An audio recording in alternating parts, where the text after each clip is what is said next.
Hello everyone, welcome back. So today I'm going to talk to you guys about writing off the national debt. Okay, it's time to just write it off, get it off the books, because it is just a bunch of bullshit. Okay, and Senate Republicans are really making a big deal out of it as far as passing Trump's big, beautiful bill because they're saying that the national debt's going to go up by some, I don't know, $4 or $5 trillion.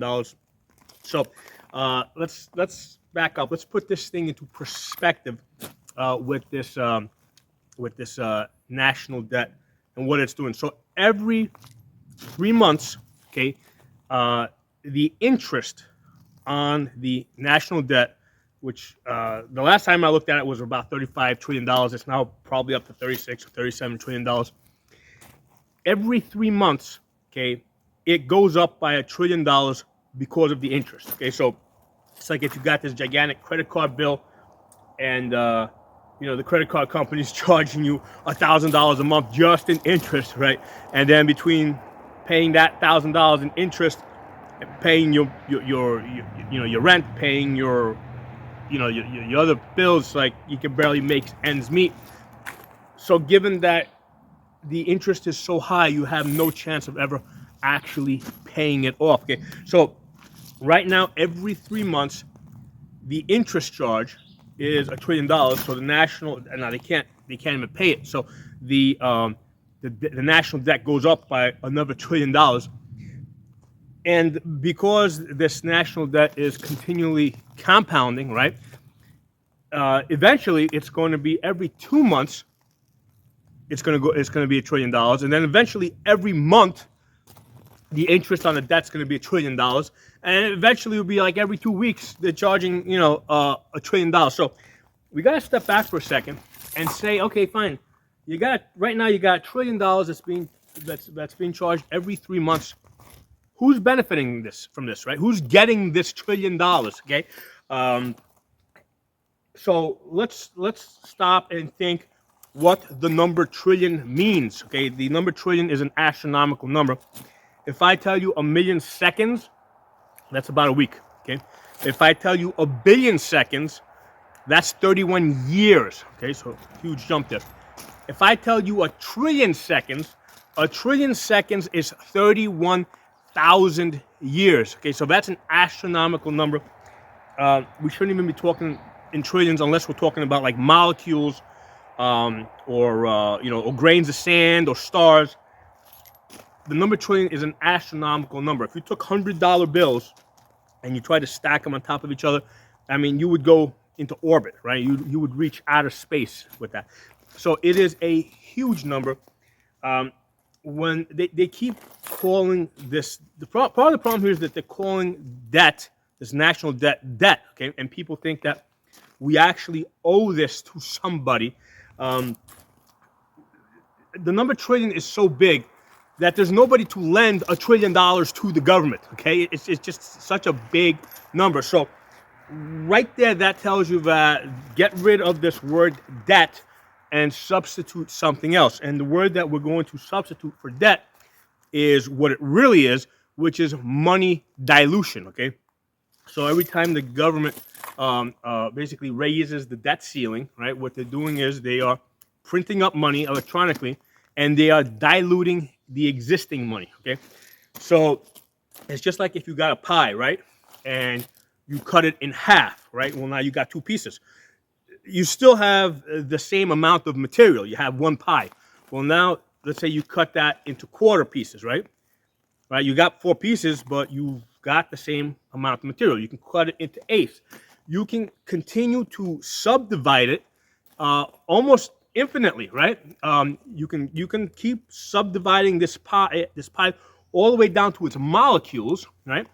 And then go beyond that and start dividing up those molecules into atoms. Okay, so you can keep dividing this pie up into little tiny pieces for a very, very long time. So that's exactly what they're doing with the existing money. They're continually printing up more money electronically. Okay, and what they're doing is, as they print up this money, they don't want to just say that, hey, we're just creating money out of thin air. So what they're doing is they're creating this concept of debt, okay, which kind of worked to fool the world, right? When when it was a small part of when it was relatively small compared to the GDP. Um, but now it's gotten so big that anybody that knows anything about money looks at it and says this is an insane number. Okay, so let's put this into perspective again. The interest charge on the national debt it goes up by $1 trillion every 3 months. Okay, so that means that every year, right now, it's going up by $4 trillion. Okay, so that's the interest on the national debt. So the total revenues of the U.S. government, the amount of money that it brings in from all the taxes, everything, all the revenue that the federal government brings in, is $6 trillion. Okay, so you got $6 trillion. Four of that is this. It is just the interest on this national debt. I think 2 trillion of it is like the Social Security and Medicaid payments that they they pay out. National defense is, I think, a little bit less than $1 trillion. So it doesn't leave a whole bunch of room for anything else. So when you look at this in perspective, when you put this in perspective, and you say, hey, the interest on this national debt is $4 trillion. Total revenues are $6 trillion. There's absolutely no way it could ever be paid back. Okay, so the solution is to just write it off the books. Okay, so now the question becomes, well, if you write it off the books, aren't the debtors going to be hurt? So the question now becomes, who are the debtors? Who do we owe this $35 to $36 trillion to? Again, an astronomical number. 1 trillion seconds is 31,000 years. So we owe 36 times that to somebody. Who is this person? Who is this group of people that we owe that amount of money to? Okay. Now, if you talk to economists, they'll give you some book answer, and they'll say, well, the government takes this debt and they package it into like bonds and into debt, and they sell it to the banks, and then basically all the banks are owners of the Federal Reserve, or they're going to give you so who do we owe this money to? The bankers? Fuck the bankers, okay? Another answer that people will sometimes tell you is, well, this debt is actually owed to the American people, so that each American is a debtor, right? And at the same time is a debtee. So basically, each person owes this money, right? Or a portion of this money, but at the same time, they are also owed this money, okay? So basically, we owe this debt to ourselves. Bullshit, just write it off. I mean, it's not like we're ever actually going to receive this money, okay? So again, write it off. It's a bullshit number it's basically a balance sheet item, right? Because what's happening is the government's printing up this money. It looks really bad if they're just saying that, hey, we're printing this money out of thin air.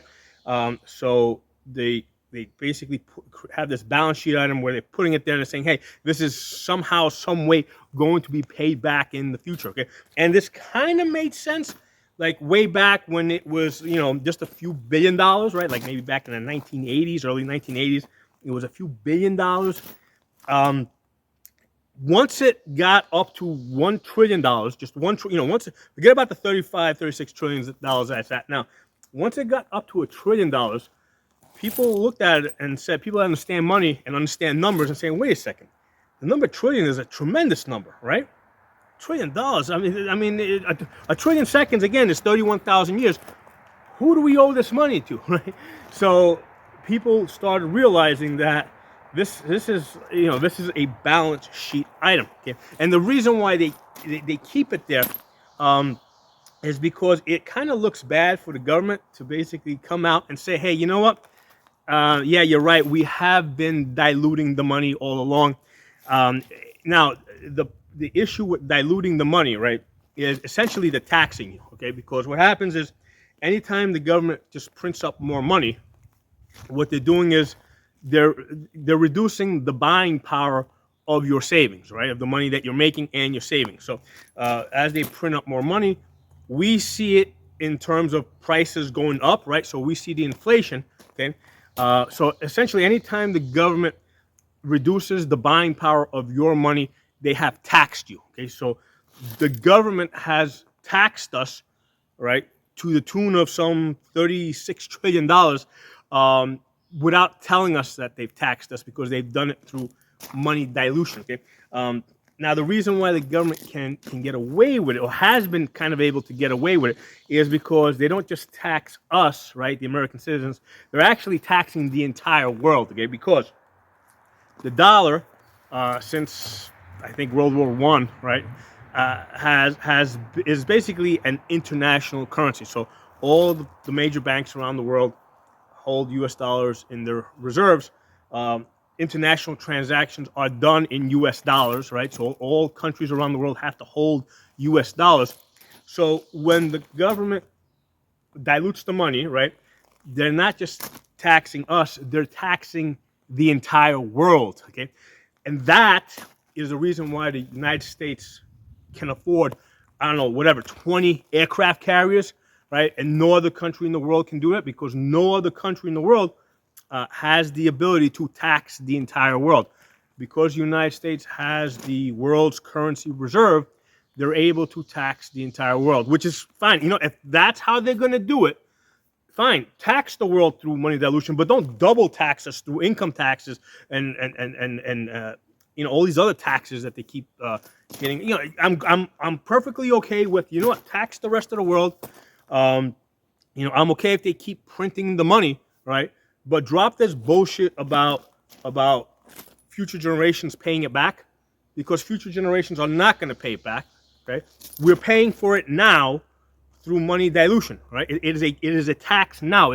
Money dilution is a current tax, because they're reducing the buying power of our money. Okay, so they need to just come out and just say what it is, okay, and get this debate off the table. Get this bullshit discussion off the table of how a few future generations going to pay for it, because they're just, you know, they're just clouding shit up there. They're actually teaching this stuff in school, and it's confusing the shit out of people, where it doesn't make sense. Okay, once you wrap your head around how big the number trillion is, you'll realize that it can never be paid back. Okay, so now that I kind of got that, you know, explained, and like I said, the only solution here is just write it off. Okay, if there's any group of people that are going to be hurt, like individually hurt by the write-off, right? Like let's say it's the bankers, right? You know, let's talk about the individual bankers. Well, compensate them, right? You can take care of them, all right? They don't need to get $1 trillion, right? You can compensate them enough so that they don't go broke, which they do anyway, right? In the 2008, 2010, when they bailed out the banks, right? Essentially, that's what they did. They you know, they're compensating the bankers. Okay, so that is a way to pay back individuals that would be hurt by this write-off, whether it's around the world, individuals here in the United States, whoever's going to be hurt by this write-off, you know, deal with them directly and compensate them accordingly, and get this bullshit number off the table that does not mean anything, right? Because at the current rate, we're at whatever, $37 trillion in debt now, in book debt. Well, with the interest compounding the way it is, where it's currently $1 trillion every 3 months, right? Eventually, it'll be $1 trillion every 2 months and $1 trillion every month. It won't take long before the national debt is up to $100 trillion. Eventually, it'll be $500 trillion, okay? Because as it goes up higher and higher, right, the interest is going to become more and more, okay? So you just got to write it off. You just got to get rid of it. Now, how did we get to this point, okay? So there's now like a secondary part, right? I kind of explained the problem, the solution, right? But now let's talk about a long-term fix. How do we not get into this problem again? So our monetary system actually is set up pretty good, with the exception that the government can electronically print money. The way our system is supposed to work, okay, is money is created by individuals.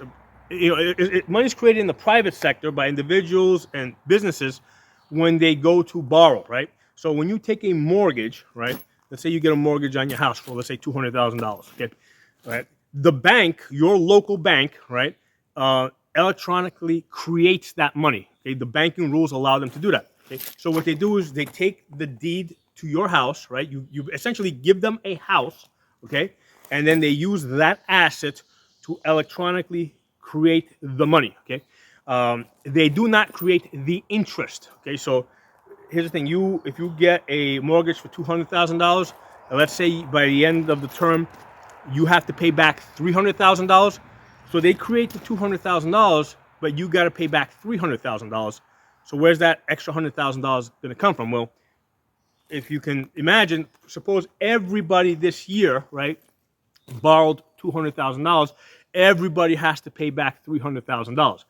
So in this system, there's never enough money in the system for the current generation to pay back the principal plus the interest. So this generation, right, this year, depends on new people coming in next year and borrowing more money, right? So we're depending on a future generation coming in, borrowing more money, borrowing, let's say, another $200,000, because now that puts more money into the system, and now those people are going to have to pay back $300,000, and this goes on and on. So it's a Ponzi scheme, right? It's not like a Ponzi scheme. It is a Ponzi scheme. There's never enough money in the system so that at any given time, the debtors can pay back the principal plus interest. And that is the reason why money has value, okay? I've covered this in a different video, right? There's never enough money in the system to pay back all of your debt. So you're like essentially always, like all the people in the economy are always chasing that carrot on the stick. That's what kind of drives the economy forward and upward, right? Everybody's working to pay back this debt. There's not enough money in the system, so the economy has to keep growing in order to keep that going. Okay, and that's how this system is designed. And this way, the money system is not supposed to be controlled by the government, but it scales depending on the needs. Right. So as more people come into the system, they borrow money, more money is created. So all this is supposed to be done in the private sector with people putting up real assets. You know, when you get a mortgage on your house, you give the bank your house. They create money. If you finance a car, the bank gets the title to your car, right? So they take a car, they create money for that. If you own a gold mine and you go and you mine gold, you give the bank gold, like real gold, and they use that to create money. So, because a lot of people say, oh, we need to go back to a gold-based system. First of all, unless you own a gold mine, this is not going to benefit you, right? Because you're not going to have gold to give to the bank so that they can lend you money, right? So in this system, you can put up any assets and use that to create money. And the system would work beautifully, right? It's a beautiful, beautiful system. The problem here is that the government doesn't have to put up real assets, okay? They basically have this concept of, they're gonna create money and they're gonna give themselves debt. They're essentially giving themselves an IOU, okay? So the problem here is that there's a limit to how much money you can create because you have to put up a real asset, okay? So you can't continually keep creating money because how many houses are going to be, I mean, there's a limit, right? But there's no limit to how much money the government can create because they're not putting up assets. They're just continually, creating. They got this balance sheet item, this idea of debt that they can continue to grow infinitely. Okay, and the problem here is that we are using the same money, right? It'd be fine if the government was like off on its own and they had their own monetary system and it didn't interfere with us, but we're using the same monetary system. So when they create money, create debt, what they're doing is they're diluting the value of our money, right? The money that we've created. In order for this Ponzi system to work, in order for any Ponzi system to work, people have to continually come into the system of the same size. So for example, if I take out a mortgage for $200,000, right, and I got to pay back $300,000, right, I need people coming into the system of the same size as me. More people coming in, taking out mortgages for $200,000. If next year everybody's coming in and they're only taking out mortgages for, let's say, $5,000, right? That they're not creating enough money for me to be able to pay back, the interest portion of what I owe. So the people coming into the system have to be of the same size. So the problem here is that the government has become such a big part of this system that there's nobody of the same size as the government to come in and continually create more money. So they have to do it themselves. That's what's going on there. Okay? It would have been fine like back in the 1980s, right, when they were a small part of the system. It's like, yeah, they could have depended on the private sector to come in and create enough money so the government, through taxation, could pay back their debt. Where they are right now, it's not possible. But now here's something to consider, right? Now this information I'm going to give you guys is something I researched about a year ago, so the numbers have gone up a little bit. But when I looked at this, I think last summer, the total cash in the world, right? And I'm not just talking about like paper money. I'm talking about total cash that's in the bank. Basically the liquid money that's in the world is $25 trillion. Okay, $25 trillion. That's all the cash in the entire world. Because remember, all the U.S. dollar, not just cash. We're not talking about like euros and other currencies. As far as U.S. dollars, the total U.S. dollars in the entire world is $25 trillion. Okay, the total debt in the world in U.S. dollars, right? The U.S. dollar debt in the world, when I looked at it, was $75 trillion. Okay, so there's $25 trillion to pay off $75 trillion of worldwide U.S. dollar debt. Okay, so obviously you can see there's not enough cash, right, to pay off all the debt. Okay, which is essentially what I explained earlier. I explained how it works and the why. Now you can see this on a worldwide basis. There's only $25 trillion in the world to pay off a total of $75 trillion of debt. And that includes the national debt. The 35, again, when I looked at it, it was $35 trillion. That includes the $35 trillion of national debt that the U.S. government owes. Okay, so if you subtract out the 35 from the 75, right, the total debt of everybody in the world, besides the U.S. government, is $40 trillion. Okay, so excluding the government, there's $25 trillion to pay off $40 trillion of worldwide debt. That's in U.S. dollar debt. So again, there's not enough U.S. dollars to pay off that debt, and that's fine, because when it's only $25 trillion to pay off $40 trillion, the private sector can perpetuate themselves, right? It can grow, and it can it can slowly create enough money to pay off that debt. When the U.S. government is basically almost 50% of that system, right? When they alone are like $35 trillion, there's nobody big enough to come into the system and to create enough money so that the U.S. government can pay off that debt. So that's why it is absolutely impossible, right, for this national debt to ever be paid off. And it is going to continue to grow at a faster and faster rate. Just a rough guess, I would say within 10 or 15 years, it's going to be up to $100 trillion, maybe even more, maybe $200 trillion. So the only thing to do is to write it off, okay? And if you look at again, who's going to get hurt? Well, whoever those people are, basically work out a deal with them and just compensate them, okay? Or maybe it's certain countries around the world that are invested in that. Compensate them, right? Give them something, because they're never going to get back the whole thing, right? So give them back a portion so that they don't go broke, and that we can just, keep doing business. Okay, so something for you guys to think about. Let me know what you guys think. I'll talk to you all soon.